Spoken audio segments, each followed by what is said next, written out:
Sunil Bhatt, lecturer mechanical, government polytechnic college Dungarpur से। आज जो हम टॉपिक डिस्कस कर रहे हैं एमई 201 या सीई 201 जो हमारा सब्जेक्ट है, जिसका नाम है स्ट्रेंथ ऑफ मटेरियल्स। तो उसके अंदर स्ट्रेसेस क्या क्या होते हैं, स्ट्रेसेस का क्लासिफिकेशन क्या है, इसी तरीके से स्ट्रेन क्या होता है, स्ट्रेन का क्लासिफिकेशन यानी इसका वर्गीकरण, और उसके अलावा स्पेसिफिकली हम शियर स्ट्रेस और शियर स्ट्रेन के बारे में हम स्टडी करेंगे। तो यहाँ पर हम देखते हैं कि अगर हम स्ट्रेस का क्लासिफिकेशन यानी स्ट्रेस जो है कितने टाइप के होते हैं, इस बारे में अगर हम देखें तो हम कुछ इस तरीके का एक टेबल के फॉर्म में इसको समझ सकते हैं। स्ट्रेस जो है मेनली दो टाइप के हैं, दो पार्ट में मेनली डिवाइडेड है। एक तो नॉर्मल स्ट्रेस है और दूसरा शेयर स्ट्रेस। नॉर्मल स्ट्रेस का मतलब ये होता है कि किसी क्रॉस सेक्शन यानी तल जो सरफेस है या प्लेन है उसके परपेंडिकुलर जो स्ट्रेस होगा, उसके लंबवत जो स्ट्रेस होगा वो नॉर्मल स्ट्रेस कहलाएगा। और शेयर स्ट्रेस वो स्ट्रेस होगा वो जो कि उसके तल में है, किसी क्रॉस सेक्शन के प्लेन के अंदर है, तो उसे हम शेयर स्ट्रेस कहेंगे। फॉर एग्जांपल के तौर पे अगर हम देखें कि ये हमारा कोई कंपोनेंट है, ये हमारा कंपोनेंट है, उसका जो ये क्रॉस सेक्शन है, ये तल है, उसके अंदर अगर नॉर्मल उस तल के लंबवत यानी इस प्लेन के परपेंडिकुलर जो स्ट्रेसेस हैं, इस प्लेन के परपेंडिकुलर स्ट्रेसेस, इनको हम नॉर्मल स्ट्रेस कहेंगे। अब आगे देखते हैं शेयर स्ट्रेस किसे कहेंगे। शेयर स्ट्रेस ऐसे स्ट्रेसेस होंगे जब लोड कुछ इस तरीके से लग रहा हो कि वो किसी कंपोनेंट को जो है शेयरिंग कर रहा है, किसी एंगल पर टिल्ट करने का ट्राई कर रहा है। जैसे मान लीजिए इस तरीके का लोड लग रहा है, ये कंपोनेंट है हमारे पास, उस पर इस तरीके का लोड लग रहा है शेयरिंग लोड, और ये किसी एंगल पर इंक्लाइन हो जाता है, तो हम इसे बोलेंगे कि इस लोड का जो इफेक्ट है वो शेयरिंग करने का हुआ। तो इस तरीके का जो स्ट्रेसेस होगा वो शेयरिंग, इस तरीके के जो स्ट्रेसेस होंगे वो शेयरिंग स्ट्रेसेस कहलाएंगे। इसको और समझने के लिए हम ये देखते हैं कि ये हमारे पास एक कंपोनेंट है जिसमें इसके परपेंडिकुलर, इस तल के इस क्रॉस सेक्शन के परपेंडिकुलर जो है हमारा लोड लग रहा है।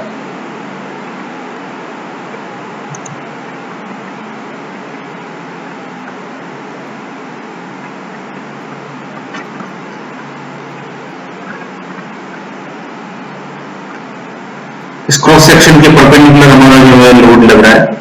तो स्ट्रेसेस अगर इस क्रॉस सेक्शन को हम प्लेन में लेकर के आए तो ये क्रॉस सेक्शन कुछ इस तरीके से नजर आएगा, यानी ये जो तल है वो कुछ इस तरीके से नजर आएगा। तो ये जो स्ट्रेसेस हैं ये हमारा शेयर स्ट्रेसेस है जो कि इस क्रॉस सेक्शन के प्लेन के अंदर ही है। तो यहाँ पर हम देख सकते हैं कि दो तरीके के स्ट्रेसेस हैं, नॉर्मल स्ट्रेस और शेयर स्ट्रेस। नॉर्मल स्ट्रेसेस के अंदर भी दो टाइप के हम इसको डिवाइड कर सकते हैं, एक्सियल स्ट्रेसेस और बेंडिंग स्ट्रेसेस। फिर इन दोनों में टेंसाइल कंप्रेसिव दो नेचर के होंगे। एक्सियल का मतलब ये होता है नॉर्मल परपेंडिकुलर तो है, तल के परपेंडिकुलर तो है दोनों ही केस में, एक्सियल केस में भी और बेंडिंग केस में भी। लेकिन एक्सियल केस में क्या होगा कि वो एक्सियल लोड की वजह से डेवलप हुआ है, बेंडिंग स्ट्रेसेस के केस में क्या होगा कि वो बेंडिंग लोड की वजह से डेवलप हुआ। फिर इसके अंदर दोनों नेचर के होंगे, axial tensile stress, axial compressive stress, bending tensile normal stress, bending compressive normal stress. Shear stresses के बारे में अगर देखें तो हम शेयर स्ट्रेसेस जो है दो टाइप के हैं, डायरेक्ट शेयर स्ट्रेसेस और torsional shear stress. Direct shear stresses जो है डायरेक्ट लोड की वजह से लगते हैं, और टॉर्शनल शेयर स्ट्रेसेस जब किसी कंपोनेंट को ट्विस्ट किया जाता है, टॉर्शन किया जाता है, तो उस वजह से डेवलप होता है। वन बाय वन हम इसको एनालाइज करेंगे, स्टडी करेंगे। तो नॉर्मल जो स्ट्रेसेस होंगे, अब देखिए इसकी जो डेफिनेशन है, stress which is perpendicular to the cross section, ये हमारा क्रॉस सेक्शन है, इसके परपेंडिकुलर जो स्ट्रेसेस हैं वो नॉर्मल स्ट्रेसेस कहते हैं। अब इसमें दो तरीके से डेवलप होंगे। एक तो अगर लोड हमारा एक्सियल लग रहा है, जैसे ये लोड हमारा लग रहा है P, यहाँ पर देखिए P दोनों साइड से इसको जो है टेंसाइल स्ट्रेच किया हुआ, तो ये लोड जो है हमारा इस क्रॉस सेक्शन के परपेंडिकुलर है, तो इसलिए परपेंडिकुलर डायरेक्शन में ये नॉर्मल स्ट्रेसेस डेवलप होंगे। तो इसे हम कहेंगे एक्सियल नॉर्मल स्ट्रेसेस। लेकिन नॉर्मल स्ट्रेसेस किसी और वजह से भी लगते हैं। मान लीजिए अगर हम किसी बीम को या किसी कंपोनेंट को बेंड करें, ये जो हमारी न्यूट्रल एक्सिस है इसके अबाउट हम बेंड करते हैं, तो हम देखते हैं जो भी क्रॉस सेक्शन हम लेंगे वहां पर तब भी नॉर्मल स्ट्रेसेस आएंगे, लेकिन इस न्यूट्रल एक्सिस से ऊपर वाले फाइबर स्ट्रेचेज होंगे और नीचे वाले फाइबर कंप्रेसिव होंगे। तो हम ये देख सकते हैं कि ये नॉर्मल स्ट्रेसेस है, लेकिन ये बेंडिंग की वजह से होने की वजह से ये एक जैसी इनकी वैल्यू नहीं रहती। यहाँ पर टेंसाइल जो है स्ट्रेसेस आ रहे हैं, लेकिन ये आउटर मोस्ट फाइबर पे सबसे ज्यादा है, धीरे धीरे करके ये कम होते जाते हैं, न्यूट्रल एक्सिस पे बिल्कुल जीरो होगा और उसके बाद ये रिवर्स डायरेक्शन में बढ़ेगा। तो यहाँ पर भी ये नॉर्मल स्ट्रेसेस हैं, लेकिन इनकी वैल्यू बदलती जा रही है और इनका जो नेचर भी है वो भी इस एक्सिस के ऊपर अलग है, नीचे अलग है। तो ये बेंडिंग नॉर्मल स्ट्रेसेस कहलाएंगे। हम बात करते हैं शेयर स्ट्रेस की। तो शेयर स्ट्रेस क्या कहलाएगा? The stresses which are generated due to the shear load are called as shear stress. Shear load अगर कहीं किसी प्लेन पर आ रहा है, ये जो प्लेन है इसका एरिया कैपिटल ए दिखा रखा, इस प्लेन पर अगर शेयर लोड आ रहा है तो हम कहेंगे कि यहाँ जो इस प्लेन पर जो स्ट्रेसेस जनरेट होंगे वो शेयर स्ट्रेसेस होंगे। अब शेयर लोड की जो डेफिनेशन दी जाती है तो कुछ इस तरीके से होती है कि शेयर लोड ऐसा लोड होगा जो किसी कंपोनेंट को कि क्रॉस सेक्शन को ही टिल्ट करने के काम आता है, यानी कंपोनेंट का क्रॉस सेक्शन इंक्लाइंड हो जाता है। जैसे ये इस क्रॉस सेक्शन को अगर लेते हैं हम, ये वाला क्रॉस सेक्शन, तो हम देखते हैं कि यहाँ पर किसी एंगल के साथ ये झुक जाता है, इंक्लाइंड हो जाता है। सेम चीज सारे क्रॉस सेक्शन, जितने भी क्रॉस सेक्शन इंक्लाइंड हो जाते हैं। तो इस तरीके के जो स्ट्रेसेस होंगे वो शेयर स्ट्रेसेस कहलाएंगे। इस वजह से जो स्ट्रेसेस आएंगे शेयर स्ट्रेसेस कहलाएंगे। इसका जो फॉर्मूला होगा मैथमेटिक्स की, shear stress equal to shear load upon shear area, यहाँ शेयर लोड Fs और शेयर एरिया यहाँ पर A आ जाता है। अब शेयर स्ट्रेसेस भी दो तरीके के हैं हमारे पास, डायरेक्ट शेयर स्ट्रेसेस और टॉर्शनल शेयर स्ट्रेस। तो डायरेक्ट शेयर स्ट्रेसेस की अगर बात करें,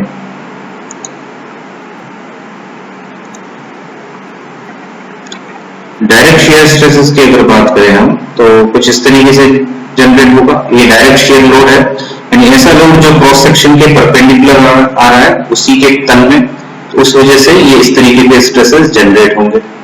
टॉर्शनल लोड जब किसी कंपोनेंट को या शाफ्ट को या रोड को ट्विस्ट किया जाता है, मरोड़ा जाता है, तो उस केसेस में टॉर्शनल शेयर लोड आएंगे। तो यहां पर हम देख सकते हैं कि इसको ट्विस्ट किया जा रहा है, तो ये ट्विस्टिंग शेयर स्ट्रेसेस इस तरीके से जनरेट होंगे। सेंटर पर इनकी वैल्यू जीरो होगी, धीरे धीरे बढ़ते बढ़ते इनकी वैल्यू बढ़ती जाएगी, आउटर रेडियस पे बढ़ती जाएगी। फिर अगर हम बात करते हैं स्ट्रेन की, तो स्ट्रेन कितने टाइप के होते हैं वो देखिए, मेनली दो टाइप के, ये भी नॉर्मल स्ट्रेन और शेयर स्ट्रेन। नॉर्मल स्ट्रेन में मेनली दो टाइप के होते हैं, लॉन्गिट्यूडनल शेयर स्ट्रेन और ट्रांसवर्स शेयर स्ट्रेन। लॉन्गिट्यूडनल का मतलब होता है, तो यहाँ पर शेयर वर्ड नहीं आएगा, लॉन्गिट्यूडनल स्ट्रेन सिर्फ लॉन्गिट्यूडनल स्ट्रेन आएगा और यहाँ पर ट्रांसवर्स स्ट्रेन आएगा। शेयर वर्ड यहाँ से हट जाएगा, तो शेयर यहाँ पे आ रहा है। तो फिर हम देखते हैं relation between stress and strain. Shear forces are, अब यहाँ पर एक बार देखिए, लॉन्गिट्यूडनल स्ट्रेन का मतलब ऐसा स्ट्रेन जो कि लोड की डायरेक्शन में स्ट्रेन आ रहा है तो उसे लॉन्गिट्यूडनल बोलेंगे, और ट्रांसवर्स का मतलब जो परपेंडिकुलर डायरेक्शन में आ रहा है उसे ट्रांसवर्स या लेटरल स्ट्रेन बोलेंगे। तो देखिए relation between stress and strain, stress और स्ट्रेन के बीच में क्या रिलेशन है, तो हम ये देख सकते हैं कि जब किसी शेयर लोड लगेगा तो उसकी वजह से स्ट्रेन, शेयर स्ट्रेन जनरेट होगा और उस वजह से स्ट्रेस भी, इंटरनल रेजिस्टिंग फोर्सेस यानी स्ट्रेस जनरेट होगा। तो हम इसको स्टेटमेंट इस तरीके से देखते हैं, shear forces are the internal shear stresses are the internal resisting forces which prevent the dragging of the cross section with respect to fixed plane। यानी ऐसे स्ट्रेसेस होंगे जब इस तरीके का लोड लगेगा तो वो उसको ड्रैग करने या इंक्लाइन करने का ट्राई करेगा, इसी को रोकने का जो ट्राई करता है वो शेयर स्ट्रेसेस कहलाते हैं। तो यहाँ पर हम देख सकते हैं कि ये initial cross section delta L distance के साथ यहाँ पर ये ड्रैग हो जाता है या रब्ड हो जाता है, और इनिशियल लेंथ इसकी डेल्टा एल। तो अगर शेयर स्ट्रेन को अगर बात करें तो डेल्टा एल अपॉन एल हो जाएगा, shear strain की अगर बात है, shear strain is the amount of angle by which the cross section plane becomes inclined to its initial position. initial position से कितना inclined हो जाता है, तो यहाँ देखिए इतना inclined हो जाता है, यहाँ L और ये डेल्टा L। तो shear strain की जो वैल्यू होगी phi equal to tan phi equal to delta L upon L, shear stress proportional to shear strain। अब shear strain और shear stress के बीच में जो डेफिनेशन है या रिलेशन है वो इस तरीके से लगेगा कि जितना shear strain आएगा उतना ज्यादा shear stress आएगा। तो shear stress proportional to shear strain, tau इसका नोटेशन टाउ से लिखते हैं, tau proportional to gamma, tau equal to G gamma. यहाँ जो G है ये मॉड्यूलस ऑफ रिजिडिटी कहलाएगा, ये मटेरियल प्रॉपर्टी है। तो मॉड्यूलस ऑफ रिजिडिटी जब शेयरिंग एक्शन होता है उस केस में ये काम आता है। फिर एक और टॉपिक है यहाँ पर, एक और important parameter, that is Poisson ratio. Poisson ratio का मतलब ये होता है जब भी किसी कंपोनेंट पर लोड लगाया जाता है स्ट्रेस डेवलप होता है और स्ट्रेन भी डेवलप होता है, लेकिन एक डायरेक्शन में लोड की वजह से स्ट्रेन जो होगा वो दो डायरेक्शन में आएगा।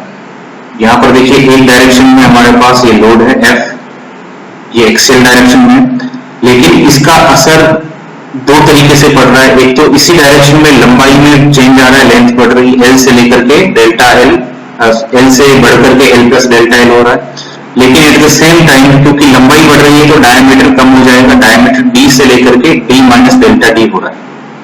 इसका मतलब एक डायरेक्शन में स्ट्रेस से एक डायरेक्शन में लोड की वजह से हमें दो तरफ के जो स्ट्रेसेस देखने को मिल रहे हैं, दो तरीके के स्ट्रेन देखने को मिल रहे हैं। इसे रिपीट करता हूं मैं, एक डायरेक्शन में लोड या स्ट्रेस की वजह से, इसे लॉन्गिट्यूडिनल डायरेक्शन में लोड या स्ट्रेस की वजह से दो डायरेक्शन में स्ट्रेन देखने को मिल रहा है। वो कौन कौन सा देखिए, एक तो लंबाई इंक्रीज हो रही है तो वो लोड की डायरेक्शन में स्ट्रेन पॉजिटिव है, उसे हम बोलेंगे लॉन्गिट्यूडिनल स्ट्रेन, लेकिन परपेंडिकुलर डायरेक्शन में, इस परपेंडिकुलर डायरेक्शन में स्ट्रेन जो है नेगेटिव है क्योंकि डायमेंशन कम हो रही है। दो स्ट्रेन यहाँ पर मिल रहा है, एक तो लॉन्गिट्यूडिनल स्ट्रेन जिसकी वैल्यू हम डेल्टा L अपॉन L से रिप्रेजेंट करेंगे, और दूसरा लेटरल स्ट्रेन जिसकी वैल्यू हम डेल्टा D अपॉन D, लेकिन माइनस साइन लगाएंगे क्योंकि वैल्यू कम हो रही है। तो पॉइसन रेशियो इन दोनों को आपस में रिलेट करता है, यानी एक ऐसा रेशियो है जो ये शो करता है कि लॉन्गिट्यूडिनल डायरेक्शन में लोड की वजह से जो स्ट्रेन आएगा उसका कितना परसेंट, ये कितना इफेक्ट लेटरल डायरेक्शन यानी उसके परपेंडिकुलर डायरेक्शन में भी पड़ेगा। तो Poisson ratio is the ratio of lateral strain to longitudinal strain is called as Poisson ratio, mu equal to minus F line T upon F line longitude. तो इस तरीके से हम इसको देखते हैं। अब यहाँ पर जो इंपॉर्टेंट बात है, जो ध्यान देने वाली बात यह है कि स्ट्रेस और स्ट्रेन का जो पर्पस है, हम ये क्यों डेवलप कर रहे हैं, क्यों हम इसके बारे में वरीड होते हैं, क्यों इसके बारे में हम चर्चा करते हैं, तो वो इसलिए क्योंकि दो तरीके से हम किसी कंपोनेंट की स्ट्रेंथ डिजाइन करते हैं। किसी भी कंपोनेंट को जब हम डिजाइन करते हैं तो हमें ये ध्यान रखना पड़ता है कि जो भी लोड उस पर आ रहे हैं वो कम से कम डायमेंशन में वो कंपोनेंट उन सारे लोड को बियर करे। तो उसके लिए हमें ये पता होना चाहिए कि अलग अलग टाइप के जितने भी स्ट्रेसेस हैं, हर एक पॉइंट पे जो स्ट्रेसेस लग रहे हैं उनकी वैल्यू उसकी परमिसिबल वैल्यू से आगे नहीं चले जाए। सेम चीज स्ट्रेन के केसेस में होगी कि परमिसिबल उसमें जो मूवमेंट आता है पार्टिकल्स में उसकी परमिसिबल वैल्यू से कहीं ज्यादा न चला जाए। तो स्ट्रेन के अकॉर्डिंग भी हम कंपोनेंट डिजाइन करते हैं और स्ट्रेस के अकॉर्डिंग भी कंपोनेंट डिजाइन करते हैं। तो दोनों में ध्यान रखने वाली बात ये होनी चाहिए कि अगर मान लीजिए कंपोनेंट है, इसमें जो स्ट्रेस जनरेट हो रहा है वो परमिसिबल स्ट्रेस से किसी भी पॉइंट पर, किसी भी क्रॉस सेक्शन पर ज्यादा नहीं होना चाहिए, तब तक हमारा कंपोनेंट सेफ रहेगा। और स्ट्रेन की अगर बात करें तो जैसे मान लीजिए शेयर स्ट्रेन की अगर बात करें तो परमिसिबल जो वैल्यू है उससे ये शेयर स्ट्रेन ज्यादा नहीं होना चाहिए। परमिसिबल वैल्यू हम एक्सपेरिमेंटल एनालिसिस कर करके हर एक कंपोनेंट के लिए हम पता करते हैं, जो experimental data design data book में मिलती है वैल्यू, और हमें ये देखना होता है कि हमारा जो सिस्टम है उसमें जो स्ट्रेस या स्ट्रेन की वैल्यू आ रही है कहीं परमिसिबल वैल्यू से ज्यादा तो नहीं। इसीलिए स्ट्रेस और स्ट्रेन का हम एनालिसिस करते हैं, इनको समझने का प्रयास करते हैं, कोशिश करते हैं और इन पे बेस्ड हम प्रॉब्लम सॉल्व करते हैं। Thank you students.